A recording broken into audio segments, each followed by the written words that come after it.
Harta Firly bertambah 4 miliar rupiah sejak menjabat Ketua KPK. Rumahnya digeledah polisi. Sosok Ketua KPK Firly Bahuri menjadi sorotan setelah dua lokasi kediamannya di Jakarta Selatan dan Bekasi digeledah pada Kamis 26 Oktober 2023. Penggeledahan ini terkait dengan dugaan kasus pemerasan yang dilaporkan Menteri Pertanian Syahrul Yassin Limpo ke Polda Metro. Untuk diketahui, Syahrul Yassin Limpo merupakan tersangka korupsi yang ditahan KPK dan nama Firly dikaitkan dengan laporan Syahrul Yassin Limpo. Hal ini membuat Firly menjadi sorotan termasuk harta kekayaannya. Lantas seperti apa harta kekayaan mantan Kapolda Sumsel ini? Berdasarkan data dari lhkpn kpk.go.id, kekayaan Firly Bahuri melonjak sekitar 4 miliar rupiah dalam 4 tahun terakhir sejak awal ia menjabat sebagai Ketua Umum KPK pada 2019. Pada awal masa jabatan, Firly melaporkan kekayaan sebesar 18,22 miliar rupiah pada 2019.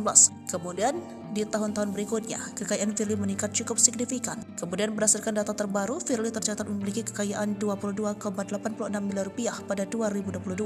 Jumlah kekayaan ini dilaporkan pada 20 Februari 2023. Mayoritas harta kekayaan Firly pada 2022 berupa tanah dan bangunan dengan nilai total 10,44 miliar rupiah. Harta tak bergerak itu tersebar di wilayah Bekasi dan Bandar Lampung.